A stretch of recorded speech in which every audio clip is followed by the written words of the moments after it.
Hey guys, if we reach 1,000 likes, we'll be giving out 2 of our new shirts. All you gotta do is click like, subscribe, and turn on notifications.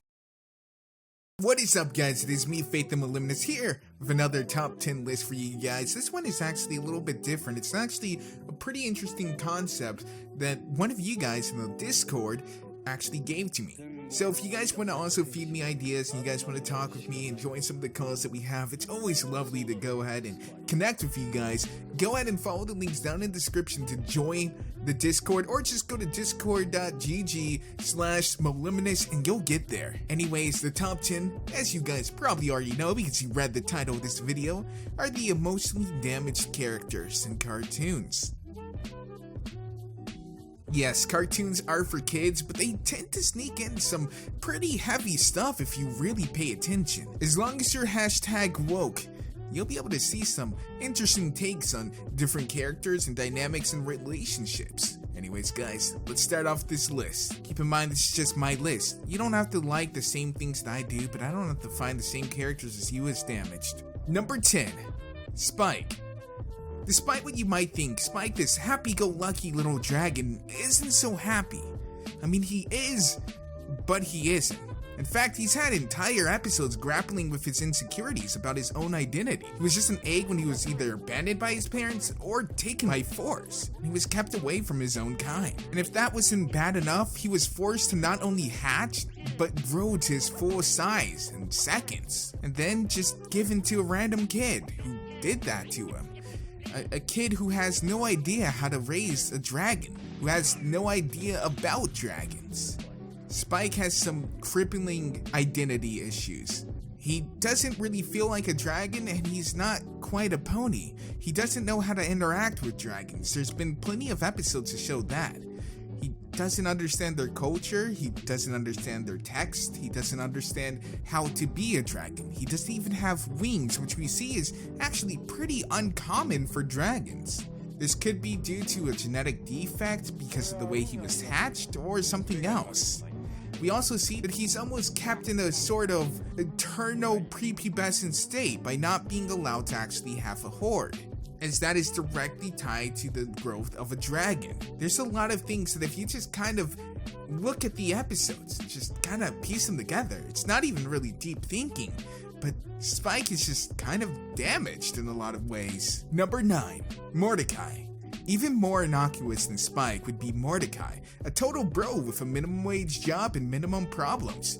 What more could you want than having a relaxing job in a park and playing video games with your friends? But watching the show for more than a few seconds will let you know right away he has all kinds of emotional baggage from past relationships and issues even stemming with his best friend. I won't spoil too much, but there's things that his best friend has often done and even critically done in his past that have altered his life kind of for the worse in a lot of ways. He deals with trying to be an adult while still having fun and being a young kid, but the clock only moves forward and he's only getting older. There's a lot of things that this show addresses that hits home for a lot of college kids, especially being fresh out and having a degree in something that you really want to do, and only being slapped with the realization that what you want to do doesn't exactly pay the bills, or isn't exactly hiring right now, or you're just not as good as you thought you were. Number 8, Samurai Jack.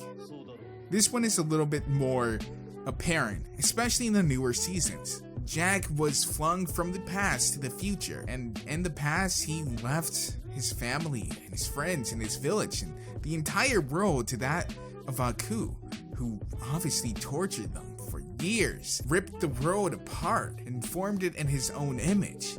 He has to grapple with the fact that for 50 years, they've all been suffering, that everyone's been suffering, and that he still has not been able to defeat Aku and return the world back to how it should have been. He's given up hope in a lot of regards. After 50 years of fighting and doing the same thing over and over, he's kind of tired. He felt like he's already lost, that all he can do is maintain the status quo. He's stuck here, and those he loved will forever be tortured. Number 7, Aang. Aang is just a kid who was burdened with the task of saving the entire world. Imagine that, a 14, 15-year-old kid tasked with saving this world that you're in right now, with all the different political views, economic situations, cultures. You have to somehow figure out a way to unite all of them in a peaceful way. It's obviously a lot to shoulder on the kid, and for Aang, he couldn't handle it. One day he decided to just run away from his problems. Unfortunately, the universe had other plans, and he ended up being frozen in an iceberg for decades, only to awaken to a world that's completely different. And he was searching for his people, his home, for a while, only to realize that they're all dead. They've all been systematically exterminated. On top of that, he still has to save the world. Number 6, Original Raven. So we're not talking about the Teen Titans Go Raven. Obviously that's satire and supposed to be extremely comedic, but we're talking about the original Teen Titans and original comic Raven, the one whose father is pretty much the reincarnation of the devil. Raven was told that on a certain birthday, she would destroy everything. All her friends, anyone who she cared about, anyone that she loved, anything at all. Everything that she worked for to protect as a Teen Titans member, as a hero, she would ultimately be the reason why it would be destroyed, and she would have to live at that. Not only that, but she had to witness her entire people once again as Aang be destroyed from a very young age. People say it's actually not so bad to know when you're going to die. It's a good time to take inventory, make sure everything that you have is in order, but that's just for yourself. When you're told that you will be the death of others, that's something else entirely. Number 5, Ice King. So yes, Adventure Time is totally a kind of comedic, dark show. There are tons of elements in it that take a very slapstick, fart joke approach, and then ones that look like they should be coming from a Stephen King novel. But the Ice King is an infinitely complex character. He's not this bumbling idiot that he's portrayed to be. I mean, he is, but he wasn't always. He was taken over by a magical crown that he had to use and sacrifice himself that he had to use in order to save people that he cared about in a post-apocalyptic world. Every time he used it to save them, he would lose more and more of himself to the crown, until eventually he stopped existing. Everyone that he cared about at one point or another, he soon forgot. He knew what would happen, but he couldn't just stay there, let people that he cared about be hurt. Number 4, Marceline the Vampire Queen. So yeah, another Adventure Time one. I didn't want to originally put these back to back, but it's a nice little segue. Because the person that Ice King was defending and losing himself to was Marceline. She didn't always have those powers that you see her with. She had to fight to get those, and so she was just a defenseless little kid who Ice King took care of. And she had to watch him as he slowly slipped away from her. And eventually she had to go on her own. And through her life, she just kept on losing people she cared about. Princess Bubblegum, other humans, and countless other individuals. People that she thought cared about her soon turned on her. She learned very early that the world is a cruel place and that there's no room for kindness in it. Number 3, Luna. But this is the traditional royal Canterlot voice. It is tradition to speak using the royal we, and to use this volume when addressing our subjects. Luna was an interesting character in My Little Ponies. Not exactly evil, but depending on which canon you follow, she succumbed to the darkness that was always within her. Ponies played in the day and slept at night, ignoring her beautifully crafted sky. This filled her with jealousy and envy for her sister.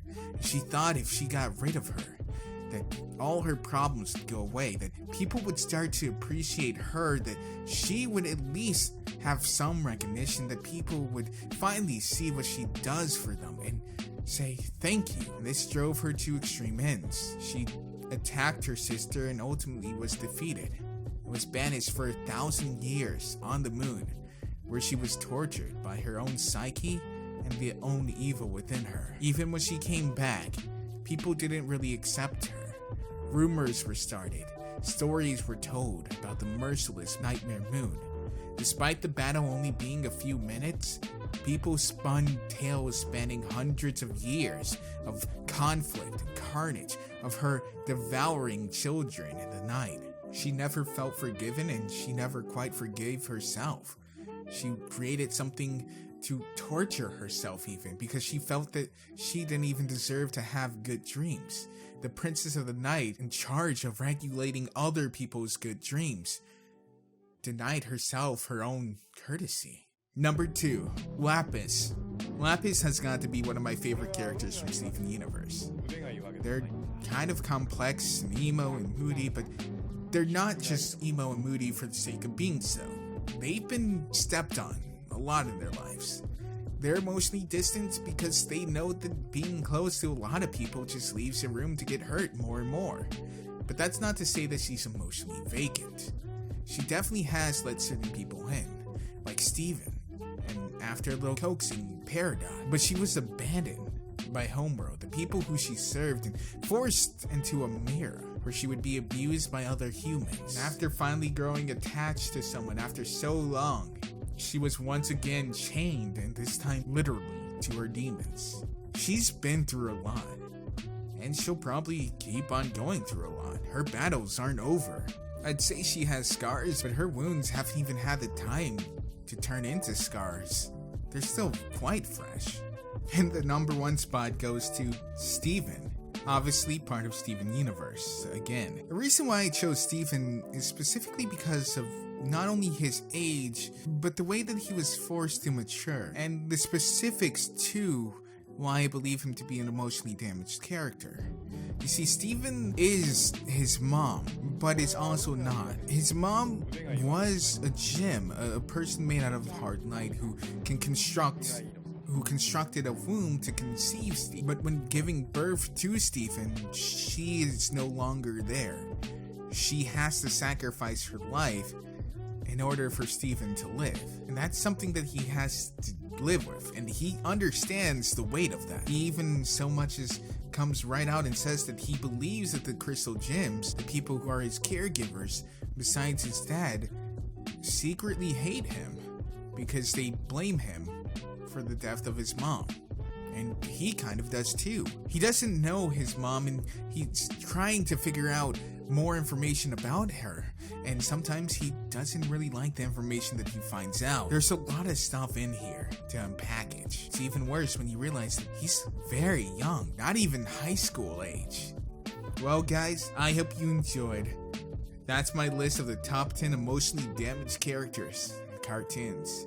Let me know what you guys thought about this. Were there some people that you thought should have been on this? Did you agree with my list, or did you not? Let me know down below. As always, be sure to like the video and share it out with your friends if you think they'll be interested. Go ahead and check out the editor for this video, and subscribe to join the Pony Nation. And if you really adore us, check out the Patreon. I'll see you guys in the next one. Woo!